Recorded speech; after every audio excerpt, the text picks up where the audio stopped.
अब बात करते हैं कमर्शियल पेपर के बारे में, ठीक है। कमर्शियल पेपर रीड करते हैं।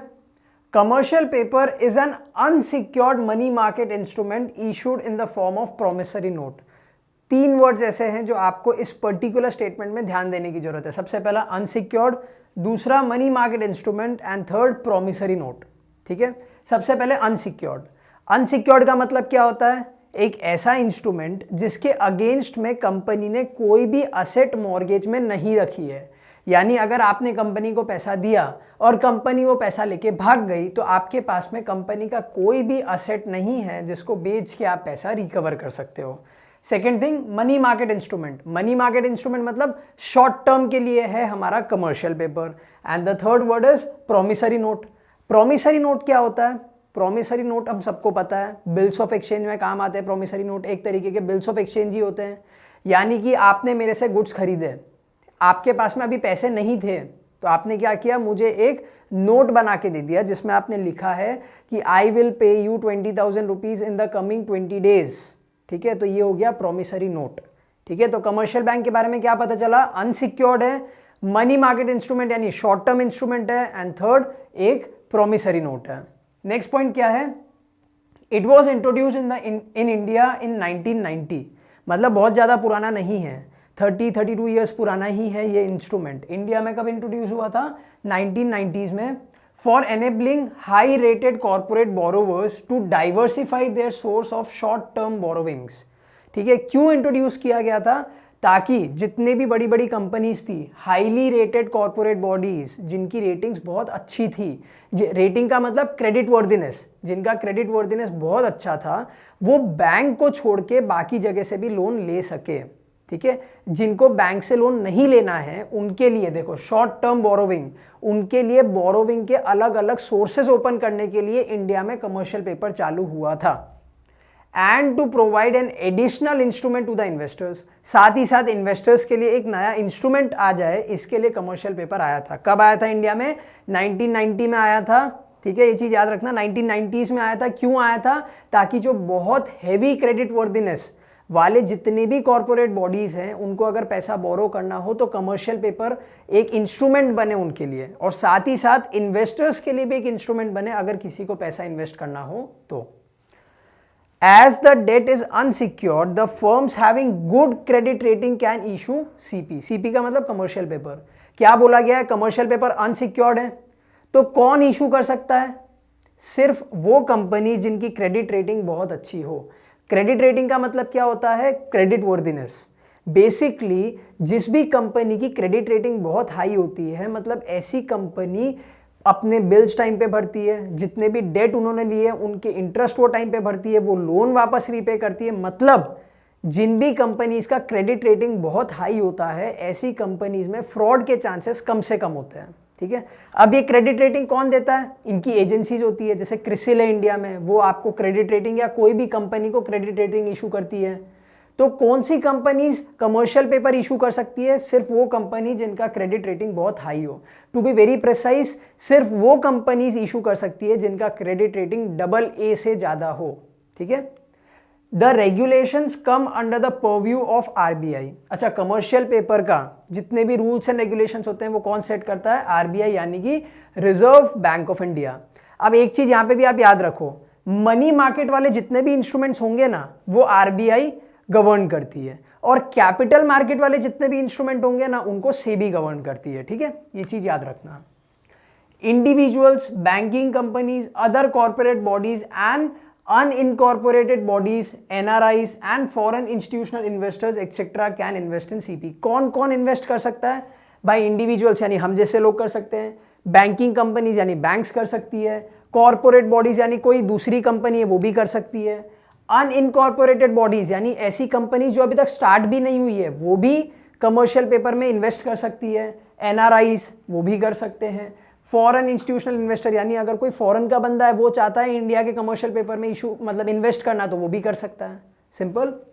CP can be issued for maturities between a minimum of 7 days and maximum up to a year. अब ये जो मेच्योरिटी पीरियड है ना कमर्शियल पेपर का, ये आपको हर जगह पे अलग अलग मिलेगा। हम जो ले रहे हैं दैट इज फ्रॉम एनसीईआरटी। तो एनसीईआरटी में आपको पर्टिकुलरली दिया हुआ है कि कमर्शियल पेपर का जो मेच्योरिटी होता है वो मिनिमम 7 डेज का होता है और मैक्सिमम हो सकता है अप टू 1 ईयर। ठीक है, 1 ईयर मतलब 364 डेज। ठीक है, from the date of issue in demonetization of ₹5 lakh और मल्टीपल्स देयर ऑफ। कितने के इशू हो सकते हैं कमर्शियल पेपर? मिनिमम 5 लाख रुपए के हो सकते हैं और उसी के मल्टीपल्स, मतलब 5 लाख, 10 लाख, 15 लाख, 20 लाख। 5 का टेबल तो आई थिंक सबको आता होगा, ईजीएस्ट टेबल होता है। ठीक है, अच्छा अब बात करते हैं कमर्शियल पेपर के मेरिट्स के। अब कुछ मेरिट्स आपको ऐसे लगेंगे कि सर ये तो डीमेरिट है, और कुछ मेरिट आपको लगेंगे कि हाँ सर ये तो सही में एडवांटेज है। तो आपको समझना पड़ेगा कि कुछ मेरिट्स इन्वेस्टर के पॉइंट ऑफ व्यू से आपको समझना है और कुछ मेरिट्स आपको कंपनी के पॉइंट ऑफ व्यू से समझना है। पहला, a commercial paper is sold on an unsecured basis and does not contain any restrictive condition. मतलब अब ये वाला पॉइंट आप कंपनी के पॉइंट ऑफ व्यू से समझो। एक कंपनी है, उसको पैसा रेस करना है, ठीक है, उसने कमर्शियल पेपर दे दिया पब्लिक को, और कमर्शियल पेपर अनसिक्योर्ड होता है, यानी कोई भी असेट उसने मॉर्गेज नहीं करी, तो कंपनी की असेट्स फ्री है। तो ये कंपनी के साइड से एक बहुत बड़ा मेरिट है कि कंपनी अपनी असेट बिना मॉर्गेज किए भी पैसा रेस कर सकती है। अब अगर आप इन्वेस्टर के पॉइंट ऑफ व्यू से सोचोगे तो ये डीमेरिट हो गया। Second, as it is a freely transferable instrument it has high liquidity. High liquidity मतलब कभी भी सेल हो सकता है। क्यों? क्योंकि ये बहुत इजीली ट्रांसफरेबल होता है। तो ये इन्वेस्टर के पॉइंट ऑफ व्यू से एक बहुत बड़ा एडवांटेज है। मुझे कभी भी पैसों की जरूरत है, मेरे हाथ में कमर्शियल पेपर है, मैं उसको इजीली बेच के मेरे पैसे रिकवर कर सकता हूं। Third point, it provides more fund compare to other sources. क्यों? Because generally the cost of CP the issuing firm is lower than the cost of commercial bank loans. ठीक है, कमर्शियल पेपर का जो issuing पैसा होता है ना, मैंने आपको बताया जब भी आपको पैसा चाहिए होता है तो वो पैसे को इशू करने के लिए भी आपको कुछ खर्चे करने पड़ते हैं, जिसको हम बोलते हैं फ्लोटेशन कॉस्ट। तो सीपी यानी कमर्शियल पेपर को इशू करने का जो खर्चा होता है ना, वो दूसरे कोई भी कमर्शियल बैंक के आप लोन पकड़ लो या कोई भी दूसरे इंस्ट्रूमेंट्स पकड़ लो, उनको रेस करने का जो खर्चा होता है उससे कम खर्चा होता है कमर्शियल पेपर को रेस करने में। ठीक है, next point, a commercial paper provides a continuous source of funds. This is because their maturity can be tailored to suit the requirements of the issuing firm. मैंने आपको क्या बताया कि जो मेच्योरिटी होती है ना वो चेंज होती रहती है कमर्शियल पेपर की। ठीक है, तो कमर्शियल पेपर से जो कंपनीज होती है ना वो जितना मर्जी उतना फंड रेस कर सकती है। ठीक है, ये बात बहुत इंपॉर्टेंट है। क्यों? क्योंकि वो कभी भी चाहे तो मेच्योरिटी ऑल्टर कर सकती है। अगर उनको लगता है कि 5 दिन के लिए पैसा चाहिए या 8 दिन के लिए पैसा चाहिए, लेट्स से एनसीईआरटी में दिया हुआ है कि मिनिमम 7 डेज, तो कंपनी चाहे तो 10 डेज के लिए भी पैसा रेस कर सकती है, वो चाहे तो 15 डेज के लिए कर सकती है, 20 डेज, 100 डेज, 200 डेज, 360 डेज, कितनी भी डेज के लिए वो कर सकती है। Next, companies can park their excess funds in commercial paper, thereby earning good return on the same. ठीक है, जितनी भी कंपनीज है जिनके पास में एक्स्ट्रा पैसा पड़ा है, देखो जनरली कंपनी रिटेन अर्निंग करती है, यानी अपना पैसा अपने पास में रख लेती है। तो अगर कंपनीज के पास में सरप्लस मनी पड़ा है तो वो कंपनी कमर्शियल पेपर इशू कर सकती है। ठीक है, सिंपल सी बात है। या फिर वो कोई दूसरी कंपनी का कमर्शियल पेपर खरीद सकती है, उसमें क्या होगा, उसमें उसको रिटर्न मिलता रहेगा। सिंपल सी बात है ना। तो ये एक और मेरिट हो गया। अब चलते हैं, देखते हैं इसके डीमेरिट्स क्या क्या होते हैं। कमर्शियल पेपर के कुछ डीमेरिट्स भी होते हैं। First, only financially sound and highly rated firms can raise money through commercial paper. New and moderate rated firms are not in a position to raise funds by this method. सिर्फ और सिर्फ high rated companies ही commercial paper से पैसा raise कर सकती है।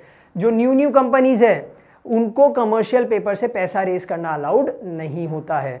Second point, the size of money that can be raised through commercial paper is limited to the excess liquidity available with the supplier of funds at a particular point of time। यानी कि commercial paper, अगर एक company है वो चाहती है कि उसको पैसा रेस करना है यूजिंग कमर्शियल पेपर, तो वो कितना पैसा रेस कर सकती है, that will always depend on the people who want to invest. देखो यहाँ पे लिखा हुआ है supplier of the funds. Supplier of the fund मतलब इन्वेस्टर्स। तो इन्वेस्टर्स के पास में जो एक्स्ट्रा मनी पड़ा होगा ना, सिर्फ वही वो लोग कमर्शियल पेपर में इशू करेंगे या फिर इन्वेस्ट करेंगे। क्यों? बिकॉज सबसे पहली बात तो ये अनसिक्योर्ड है। कोई भी इन्वेस्टर अनसिक्योर्ड चीजों में पैसा डालने से पहले हमेशा सोचता है।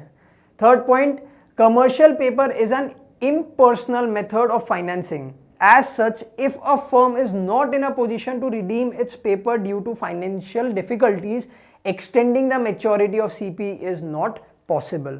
अगर एक कंपनी है, उसने बोला था कि मैं 364 डेज में आपका कमर्शियल पेपर रिडीम कर दूंगी, लेकिन वो कंपनी उस टाइम पे रिडीम नहीं कर पा रही है, उसके पास में फंड्स अवेलेबल नहीं है, तो कमर्शियल पेपर की मेच्योरिटी एक्सटेंड नहीं हो सकती है, and that also becomes a demerit. तो ये वीडियो में हमने कमर्शियल पेपर क्लियर किया। अब चलते हैं नेक्स्ट वीडियो पे।